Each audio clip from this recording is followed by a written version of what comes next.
আসসালামু আলাইকুম। বাংলাদেশে এখন তিনজন মানুষ শুধু বিএনপি করে না, আর সবাই বিএনপি করে। তিনজন মানুষ কে কে? একজন হচ্ছে পিনাকি ভট্টাচার্য, আরেকজন ডক্টর কনক সারোয়ার, আরেকজন এই অধম আমি। আমরা ছাড়া সবাই বিএনপি করে। মানে চুটকা পুটকা তো আছেই, ধরেন বিরানি সাহেব, তারপরে ওই যে ডাক্তার জায়েদ মায়েদ যা আছে এগুলো তো আছেই। ওদের আলো, দিল্লি স্টারের মতি মাহফুজও এখন নাকি বিএনপি করে। তারা এখন বিএনপির বড় বড় প্রোগ্রামে গেস্ট হয়ে যায়, মানে মঞ্চে বসে। তাদের অনুষ্ঠানের ভিতরে আবার বিএনপির লোকজনকে মঞ্চে নিয়ে তারপরে বসায়। তারাও এখন বিএনপি। তারা নাকি বিএনপির মতো একটা দলকেই এতদিন ধরে চেয়েছিল। অথচ এই মতি মাহফুজ সেই 21শে আগস্টের গ্রেনেড হামলায় আপনাদের মনে আছে, এক জজ মিয়াকে তারা নাটক বানিয়ে তারপরে সেই জজ মিয়াকে দিয়ে সেই পুরো বিচার প্রক্রিয়াটাকে সরিয়ে দিয়ে নতুন করে 30 জনকে আবার সেই মামলায় আসামি করলো। সেই মামলার ভিতরে খালেদা জিয়াকে ঢুকাতে চেয়েছিল, সেটা আর পারেনি। তারেক রহমানকে পরে ঢুকাইলো। তারেক রহমান, লুৎফুজ্জামান বাবর, আব্দুল সালাম পিন্টু, পুরো বিএনপিটাকে ধ্বংস করে দেওয়ার জন্য যা করা প্রয়োজন এই গেল 17 বছর ওদের আলো ডেইলি স্টার করেছে। 111-এর মূল হোতা হচ্ছে এই দুইজন। আজকে তারাও নাকি বিএনপি করে। তো বিএনপি যদি এই বিএনপি হয় তাহলে তো এই বিএনপি আমরা করব না। বিএনপির আজকে যে অবস্থান, তারা নাকি মুক্তিযুদ্ধের চেতনার শক্তি।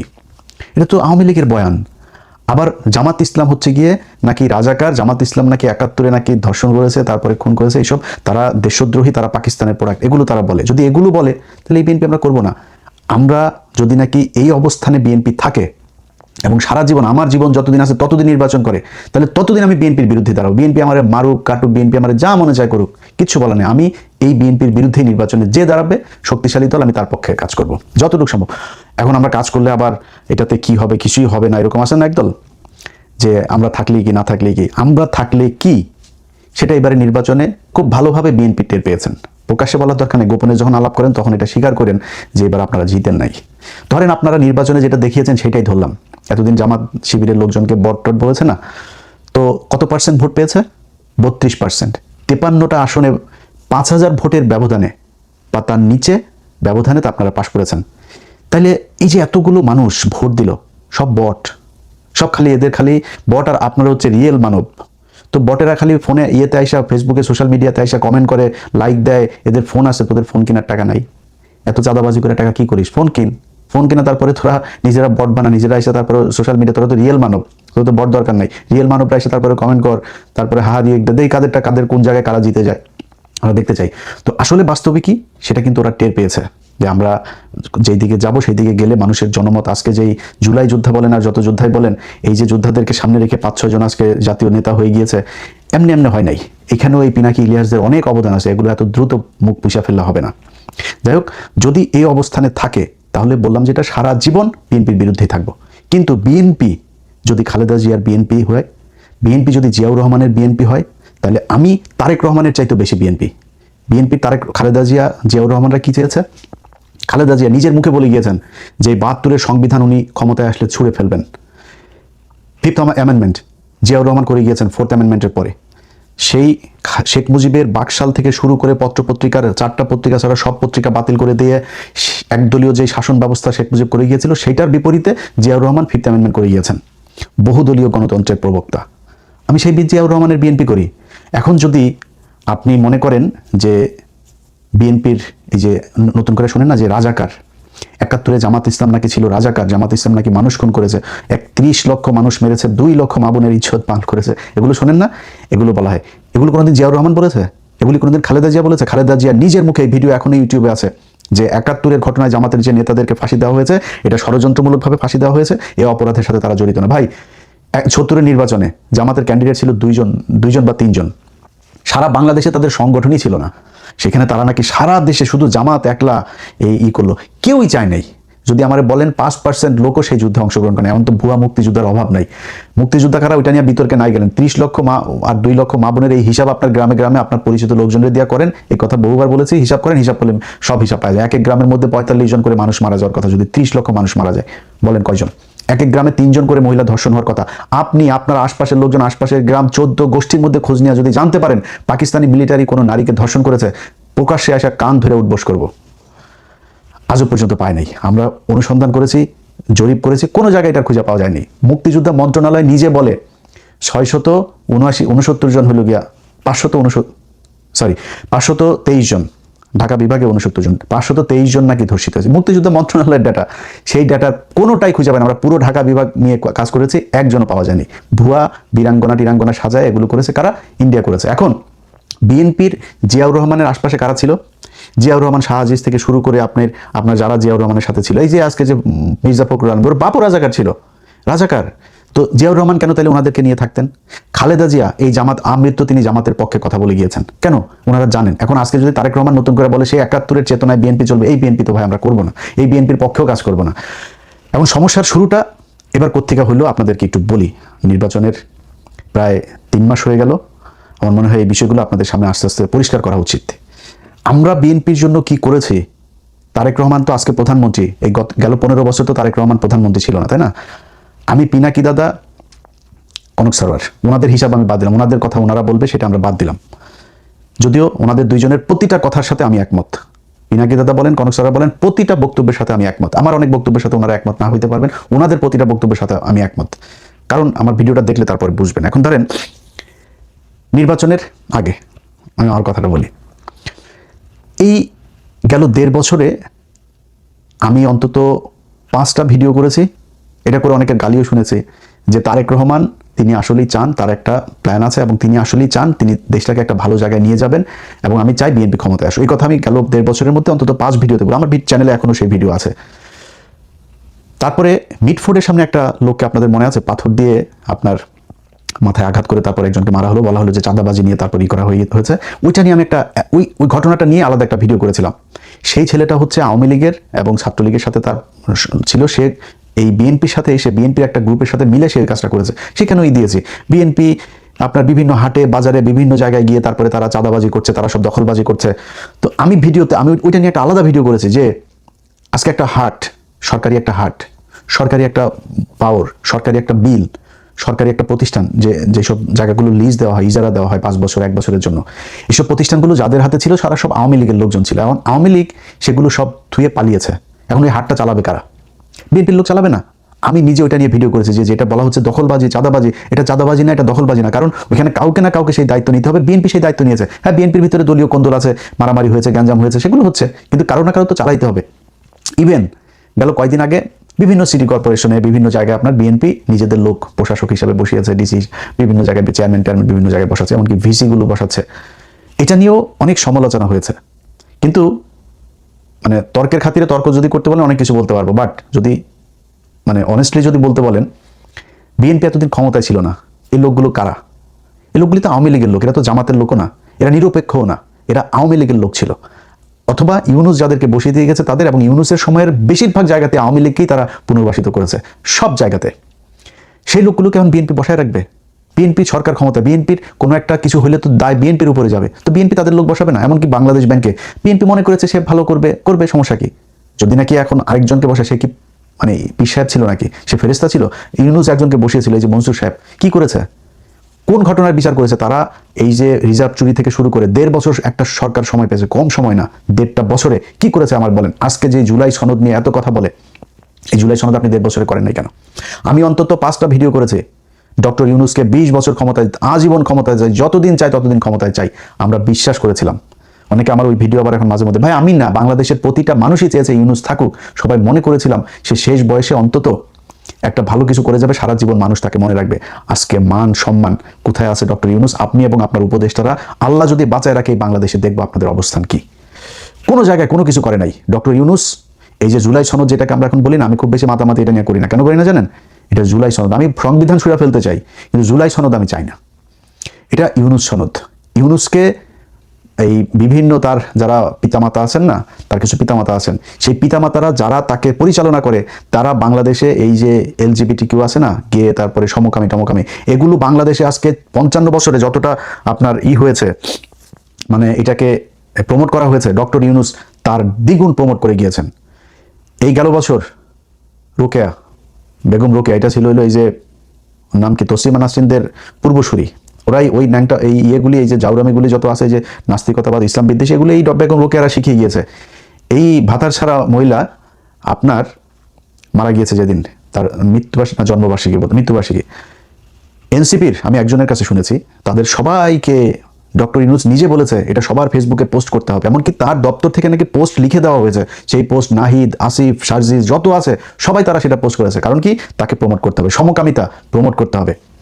এই জুলাই সনদের ভেতরে এমন কিছু জায়গা আছে, এগুলো বললে নিজের থুতু নিজের গায়ে পড়বে, এমন কিছু জায়গা আছে যেটা এই দেশকে সমকামিতা, এই বেহায়াপনা, বেলাল্লাপনার দিকে নিয়ে যাবে। এখানে খুব বেশি করি না। এনসিপি লোক বলে ভাই আপনি আমাদের বিরুদ্ধে, এনসিপি বাবা তোমরা কোথায় ছিলা? তোমরা নির্বাচনের আগের দিন পর্যন্ত সময় পাও নাই, কি করছো? খালি চান্দাবাজি করছো, সময় পাও নাই। নির্বাচনের আগের দিন পর্যন্ত তোমরা জুলাই সনদে স্বাক্ষর করো নাই, কেন করো নাই? তোমার এত জুলাই সনদের পিড়িতে উঠছে, তুমি কেন কিসের জন্য করে নাই? আজকে বিএনপির দোষ দিয়া বহু সমালোচনা করলে ভাই আল্লাহর নিয়েও সমালোচনা করে, মানুষ করে না? কিন্তু যদি নাকি আপনি আমারে সত্যি কথা বলতে বলেন, কোনো নির্বাচিত সরকার কোনোদিন এইটা করবে না যে 10 বছরের বেশি প্রধানমন্ত্রী হইতে পারবো না। তোমার সময় সুযোগ দিচ্ছে বাংলাদেশের মানুষ, তুমি করে যাও নাই কেন? 1.5 বছর তুমি তোমার বিশ্ববিদ্যালয়, তোমার ট্রাভেল এজেন্সি, তোমার ম্যান পাওয়ার বিজনেস সব রেজিস্ট্রেশন নিয়ে যাইতে পারলা, খালি জুলাই সনদটা করে যেতে পারলা না কেন? কারণ কি? সংবিধানটা তুমি করতে পারলা না, তুমি টাকা খরচ করো নাই, তুমি বিডিআর কমিশনের করে গিয়েছো, সেখানে টাকা খরচ করলা, লোক নিয়োগ দিলা, সেটা করলা না কেন? বিচার করলা না কেন? আলেমদেরকে, প্রতিটা আলেম আল্লাহর কাছে ওরে সারা জীবন আল্লাহর কাছে আপনারা যতদিন জীবিত থাকেন আল্লাহর কাছে মানে এর বিচার চায় যাবেন। 1.5 বছরও ক্ষমতায় ছিল এই ডক্টর ইউনূস, একজন আলেমকে ছাড়তে চায় নাই। প্রতিটা আলেমকে ডক্টর ইউনূস আর আসিফ নজরুল চেয়েছে তারা জেলখানায় থাকুক। কেন? কিসের জন্য? কিভাবে? যখন কিনা আমি তো আজকে তো ইউনূস নাই, বিএনপি যারা আছেন, বিএনপি যারা মন্ত্রী আছেন, তারা যায় আইজি প্রিজনকে যা বলবেন ভাই আপনার ফোনটা দেন, হোয়াটসঅ্যাপে ইলিয়াসের সাথে আপনার চ্যাটিং করব, দেখব। কয়েক শত আলেমদের জামিনের ব্যাপারে জেল সুপার, আইজি প্রিজন, যেটা না হয়েছে সবশেষ আইজি প্রিজন পর্যন্ত গিয়েছি, জামিন হয়, আটকায় দেয়, এখান থেকে দেয় না, আইন মন্ত্রণালয় থেকে দেয় না, ডিজিএফআই দেয় না, ওই দেয় না। আরেক চুতি হলো এই যে ওয়াকারের সেনাবাহিনী, এরা একজন আলেমকে ছাড়তে চায় নাই। আপনারা হাদি যেদিন মারা গেল, খবর এলো যেদিন মারা গেল, মৃত্যু ঘোষণা করা হলো, সেদিন দেখেছেন সব পুরো গোষ্ঠী শুদ্ধ ধুইয়া দিচ্ছে সেই দিন। তারপরে আমার এই যে তার আগে আবার প্রথম আলোর ঘটনা, তো প্রথম আলোর ঘটনা আমি মনে করি, আমি যদি নাকি মৃত্যুর পরে যদি নাকি আল্লাহর কাছে যায় একটা কিছু দেখাইতে চাই যে আল্লাহ আমি বেহেশত চাই এটার কারণে, তাহলে প্রথম আলোর বিরুদ্ধে থাকা এটা আমার একটা বড় কাজ। সো এটা নিয়ে আমি একদম রিগ্রেট ফিলও করি না, নিজের দোষীও মনে করি না, কিছুই মনে করি না।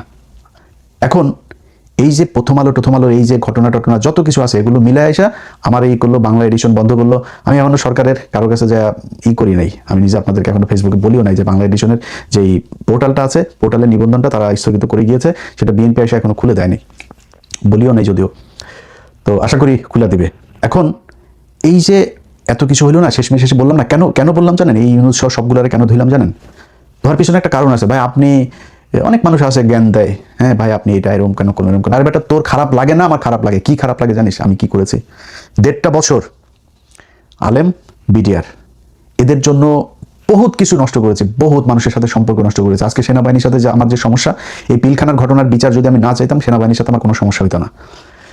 আজকে যদি নাকি সরকারের এই বর্তমান সরকারের একজন সামরিক বিশাল বড় একটা পজিশনে একজন লোক আছেন, রিটায়ার্ড একজন সেনা অফিসার, তো তিনার ব্যাপারেও আমাকে এই সরকারের ভেতর, অর্থাৎ ইউনূস সরকারের ভেতর থেকেই বলা হয়েছে ওনার ব্যাপারে কথা বলতে, কি ওনার ওয়াইফের সাথে ভারতীয় একজনের সাথে খারাপ একটা সম্পর্ক করে ফেলেছিল। তো সেটার দোষ তার ওনার না, ওনার ওয়াইফের দোষ। ওনার দোষ কি? কার কথা বলছি আপনার বুঝেছেন, আমি ওনার নাম আর বলছি না। এরকম অনেকগুলো বিষয় নিয়ে বারবার চেয়েছি এই আলেমগুলোর হোক, জামিন হয়। সবচাইতে বেশি মানে হেল্প যিনি করেছেন তিনি হচ্ছে বর্তমান আইনমন্ত্রী, সাবেক অ্যাটর্নি জেনারেল আসাদুজ্জামান। যদিও উনি এই যে দিলীপ আগারওয়ালার জামিনের সাথে ওনার কিছুটা রোল ছিল, এবং কায়সার কামাল যিনি এখন ডেপুটি স্পিকার, এই দুইজনের রোল ছিল। আসিফ নজরুল এটা মূল হোতা ছিল, তাকে ছেড়ে দিয়েছে তারা। সম্ভবত 7টা মামলা রাতের আধারে চুপি করে তারপরে একটা করে তারা জামিন দিয়ে তারা দেশ থেকে বার করে দিয়েছে। তারপরে আমরা জানতে পারি, এরপরে আসাদ ভাইয়ের বিরুদ্ধে আমি কথা বলেছি, কিন্তু সত্যি কথা বলতে আসাদ ভাই এই আলেমদের মুক্তির জন্য ওনার কাছে যখনই কোনো কথা বলেছি তখনই উনি সাথে সাথে সেটা অ্যাকশন নিয়েছেন এবং দেখা গিয়েছে সেটা জামিন হয়েছে। এমনকি সেনাবাহিনীর বিজিবির প্রধান যিনি ডিজিবিজিবি, আমি হঠাৎ করে একদিন একটা পোস্ট করেছিলাম যে জামিনের বিষয় নিয়ে, মানে সংক্ষেপে বলি, তখন উনি একজনের মাধ্যমে ওনার পরিচিত আরেক কলিগ, উনি ফোন দেখলো, ভাই উনি একটু কথা বলবেন। বললাম সমস্যা নেই, কথা বলবো। উনি বললো ভাই আপনি এটা পোস্ট করেছেন, এটা তো সত্যি না। আমি বললাম তাহলে আপনি ওনাদের জামিনের ব্যবস্থা করেন। যাক, তারপরে জামিন হয়ে গেল। ওই সময় সবশেষ জামিন যেটা ছিল সম্ভবত 31 জন বোধহয় জামিন হয় ওই দিন। এই কাজগুলোর প্রতিটা ক্ষেত্রে আমার মনে হয়েছে যে আমি মনে হয় বাংলাদেশের প্রধানমন্ত্রী, মানে আমি ছাড়ার কারো কোনো দায়িত্ব নাই। এই 15 বছরে এই যে মানুষগুলো যে কষ্ট করলো, সবার আগে এসে তো ভাই আপনার এই পিলখানার বিচার করা দরকার ছিল। সবার আগে এসে যে আলেমগুলো জেলখানায়, এদের উপরে সবচেয়ে বেশি জুলুম নির্যাতন হয়েছে, তাদের এই বিচার করা দরকার ছিল। করে নাই। এগুলো নিয়ে আমার সাথে সমস্যা শুরু হলো এবং ওই দিন আমি তারেক রহমানের আশপাশের কিছু লোকজন আছে, যেমন কায়সার কামাল টামাল, এদেরকেও ধুইছিলাম। তো এটা নিয়ে বিএনপি আমার উপরে কষ্ট পেয়েছেন। তার উপরে যেদিন আমার ফেসবুক বন্ধ করলো মেটা আমার ফেসবুক বন্ধ করার পরে তারেক রহমানের খুব ঘনিষ্ঠ, যদিও উনি এখন সেটা একটা লাথি খেয়েছেন, ওর নাম হচ্ছে ওয়াহিদুজ্জামান। এই ওয়াহিদুজ্জামান হইল গিয়া তারেক রহমানের সাথে যেইভাবেই হোক সে কোনো একভাবে ঘনিষ্ঠ হয়েছিলেন, মানে এখন ইদানিং লাথি খাওয়ার আগ পর্যন্ত ঘনিষ্ঠই ছিলেন। তিনি তথ্য বিষয়ক, বিএনপির তথ্য প্রযুক্তি বিষয়ক উপদেষ্টাও ছিলেন, সম্পাদক। সেই ব্যক্তি ফেসবুকে একটা পোস্ট করলেন যে আমার ফেসবুক তিনি খেয়ে দিয়েছেন, হ্যাঁ, আমার সন্তানদের পেটের ভাতের কথা চিন্তা করে তিনি এতদিন এটা করেন নাই, এখন তিনি খেয়ে দিলেন, বাড়াবাড়ি করলে জেলে যাইতে হবে আমারে নাকি, এই পোস্ট করলেন তিনি। এখন উনি তো ওই সময় ছোটোখাটো ব্যক্তি না, তারেক রহমানের তথ্য প্রযুক্তি বিষয়ক, তারেক রহমানের ফেসবুক, টুইটার, এগুলোর পাসওয়ার্ডও তার কাছে ছিল তখন। সে তো ছোটোখাটো লোক না। তিনি যখন আমাকে নিয়ে এরকম পোস্ট করবে, আমি তারপরে বিএনপির পিছনে পিছনে ঘুরবো আমার মনে হয়? ডক্টর কনক সারোয়ার উনি তো এখনো পর্যন্ত আমার জানা মতে বিএনপির বিরুদ্ধে কোনো কথা বলেন নাই। এমনকি আমরা নির্বাচনের 2 দিন আগে আমরা 3 জন লাইভে আসার কথা ছিল, সেই দিনও কিন্তু নিযুক্ত হন নাই। আমি, পিনাকি দাদা 2 জন ছিলাম। সে ব্যক্তির বোন জেলখানায় ছিল। তিনি এই বিএনপির কাছ থেকে কি পেয়েছে? পিনাকি ভট্টাচার্যের সাথে কি হয়েছে আমি জানি না, বিএনপির কোন লেভেল থেকে কথা। আমি যতটুকু জানি যে তারেক রহমানের সাথে তার একটা বৈঠক হয়েছিল এবং সেখানে কি কি কথাবার্তা হয়েছে, কি কি কোন কোন বিষয়ে তারা সমঝোতা হইতে পারে নাই, আমি জানি না সেটা। আমার বিষয়ে আমি বলি, আজকে এপ্রিল মাস, তো 2025 সালের এপ্রিল বা মার্চ, এপ্রিল না, সম্ভবত মে জুন মাসের দিকে কোনো একটা, আমার মনে আছে যে কোনো একটা স্যাটারডেতে আমি আমার 2 ছেলেকে নিয়ে একটা মাঠে বল খেলছিলাম, যেখানে আমার দিনটা মনে আছে, শনিবার ছিল। সেদিন আমাকে ফোন করলো মাহাদি আমিন ভাই। তো মাহাদি আমিন ভাই ফোন করে বললো যে ভাই, তার আগে আরো 2-3 বার কথা হয়েছে, তো ওই দিন আমার শেষ মাহাদি আমিন ভাই ফোন করলো যে ভাই লিডার কথা বলবে, তো আপনি কখন ফ্রি আছেন? তো আমি মাহাদি আমিন ভাই বললাম যে ভাই, উনি আমার চাইতে বহু ব্যস্ত মানুষ, ওনার সারাদিন দল গুছাইতে হয়, দেশের বিভিন্ন জায়গায় কথা বলতে হয়। উনি যখন বলে আমার এখানে যদি তখন ভোর রাতে হয়, আমি তখন জেগে থাকবো, সমস্যা নেই। বসে বললেন যে আমি রেডি আছি, সমস্যা নেই, কথা বলবো। উনি ওর পরে আর আমার সাথে কথা বলেন নাই, এবং ওনাকে কে কথা বলতে না করেছে আমার সাথে, ওনাকে কে আটকিয়েছে আমার সাথে কথা না বলতে, এটা উনি বলতে পারবেন। সো সেই মানুষগুলোকে ওনার চিনা উচিত। আমরা কারা? আমাদেরকে তো কেউ টাকা পয়সা দিয়ে তারপরে বিএনপিতে আনে নাই। বিএনপি আমাদেরকে টাকা পয়সা দিয়েছে কি দেয় নাই, এটা তারেক রহমানের চাইতে ভালো কেউ জানে না, এটা তারেক রহমানই বলতে না। তবে এটা নিয়ে আর মানে আপনাদের সামনে ক্লিয়ারিফাই করার কিছু নাই। 5 জানুয়ারি 2014 ইলিয়াস হুসাইন তখন বিএনপিও করে না, আওয়ামী লীগও করে না, জামাতও করে না, কিছুই করে না। বিএনপির আজকে অনেক ভাইয়েরা আছেন, তারা ফেসবুকে তারপরে তাদের অনেকের পোস্ট দেখি, আমার খুব তুচ্ছ তাচ্ছিল্য গালাগালি করে, খুব বাজে কথাবার্তা ভাষা ইউজ করে তারপরে কথাবার্তা বলেন।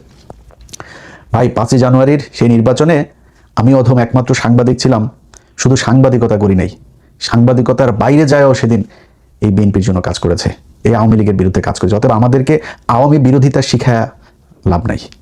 বিএনপির 15 বছরে তারেক রহমান, খালেদা জিয়া, তাদেরকে নিয়ে কোনো সমালোচনা করার কিছুই নাই, বিষয়টা এরকম না। এটা মানুষ মাত্রই থাকতে অনেক কিছু করা যেত, অনেক মানুষ করেছেও। আমাদের অনেক লোকজন এখন যাদেরকে বিরাট জাতীয়তাবাদ মনে বলে প্রচার করেন, তারা তারেক রহমান, তারা যে কি যেন উনি লন্ডনে থাকেন, কি মানে বিশাল একটা ভাব নিয়ে এসো কথা, তারাও এখন বিশাল বড় বড় বিএনপি। দরকার নেই ভাই এত বিএনপি হওয়ার। তো আমরা 15 বছরে চাইলেও এরকম অনেক কিছু বলতে পারতাম, বলি নাই কোনোদিনও। অতএব আমাদেরকে নিয়ে যদি নাকি এখন বারবার সব কয়টা জায়গায় আমাদেরকে অপমানিত করা হয় আর মনে করা হয় যে আমরা বিএনপির পিছনে পিছনে ঘুরবো সুবিধা নেওয়ার জন্য, আল্লাহ যেন জীবনে কোনোদিন এরকম সুবিধা না নেয়, কোনো দলের কাছ থেকেই না নেওয়া।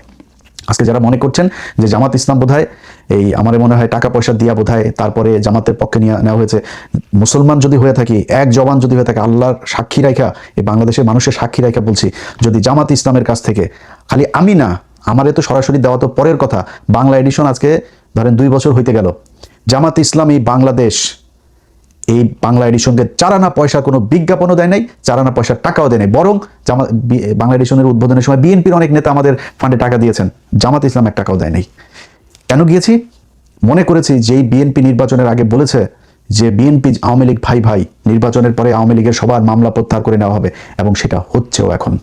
আজকে একজন এই চিন্ময়ের মতো একজন সন্ত্রাসী, তাকে আজকে জামিন দেওয়ার জন্য সংস্কৃতি মন্ত্রী, এই ওর নাম কি, রায় চৌধুরী, এই বদমাইশ আপনার বলে যে তাকে ছেড়ে দেওয়ার জন্য সে ব্যবস্থা নিচ্ছে। তুই কে রে বেটা? তুই জজ, তুই আইনমন্ত্রী, তুই প্রধানমন্ত্রী, তুই রাষ্ট্রপতি, তুই ক্ষমা করার কে? বা তুই প্রধান বিচারপতি? তুই কে? তুই কিভাবে এটারে বললি যে ওরে চিন্ময়রে মুক্ত করার জন্য এই করা হচ্ছে? এই নিতাই রায় চৌধুরী। এরকম প্রতিটা জায়গায় জায়গায় আজকে বিএনপির একটা মানুষ, যেই মানুষেরা আমরা এই 15 বছর তো দেখেছি, ভাই আপনি আমার ভাইও না কিছুই না, সেই 10 তারিখের আন্দোলন থেকে শুরু করে খালেদা জিয়ার বাড়ির সামনে ট্রাক রাখা, যতগুলো ঘটনা ভাই, মানে মনে হয়েছে নিজের আপন ভাই কষ্ট পেলে যেরকম হয়, আপনাদের কাউকে কোথাও ধরে পেটালে, আপনারা মশারি ধান খেতে মশারি টানায় ঘুমাইছেন, এগুলো দেখলে আমাদের হৃদয়ে রক্তক্ষরণ হয়েছে। সেই মানুষগুলো খারাপ লাগে না? আজকে যারা আওয়ামী লীগের লোকজন আপনার বাড়ির আশপাশে ঘোরাঘুরি করে, মামলা আসে, তারপরে পুলিশ কিছু বলে না, সেই বিএনপির আরেক নেতার সাথে ঘুরছে, আরেক নেতার সাথে মিলেমিশে তারপরে চাঁদাবাজি করছে, খারাপ লাগে না আপনাদের? যদি খারাপ না লাগে এবং এখান থেকে যদি বের না হয়ে আসেন, তাহলে ভবিষ্যতে আবার এই পৃথিবী একদিন আর 2 দিনের না। তারেক রহমান আজকে থাকবে না, তারেক রহমানের সন্তান বাংলাদেশে, ধরে নেওয়া যায় যে উনি একদিন প্রধানমন্ত্রী হবেন, তিনি সাফার করবেন যদি এই দেশে এই আওয়ামী লীগ এবং ভারত মুক্ত করে দিয়ে না যাইতে পারেন। আপনার গ্যারান্টি দিয়া বলতে পারি, মনে করেন জামাত ইসলাম যদি ক্ষমতায় আসে, কোনোদিন যদি জামাত ইসলাম ক্ষমতায় আসে, তাহলে এই জামাত ইসলাম ক্ষমতায় এসে কোনোদিন এমন কোনো কাজ করবে না যেটাতে আপনি নিশ্চিহ্ন করে ফেলতে চাবে, আপনাকে আপনার পরিবারকে নিশ্চিহ্ন করে ফেলতে চাবে, যেটা আওয়ামী লীগ করেছে। কিন্তু আওয়ামী লীগ যদি আবার আসে, তাহলে আপনার উত্তরসূরি যারা আছে তারা একটাও জীবিত থাকতে পারবে না। অতএব কোন দেশ রেখে যাবেন, কিভাবে রেখে যাবেন, সেটা আপনাদের ইচ্ছা। আমরা ভাই অধম, আমাদেরকে নিয়ে টানাটানির দরকার নাই, আমাদের দরকার নাই, আমাদেরকে ফোন করারও দরকার নাই, আনিস আলমগীর ওনাদের সাথে কথাবার্তা বললেই চলবে, বরং কুত্তারে হাড্ডি দিয়ে সামনে রাখেন। বাট জিনিস একটাই চাই তারেক রহমান, সেটা হচ্ছে ইন্ডিয়ার পেটের মধ্যে আর ঢুকেন না।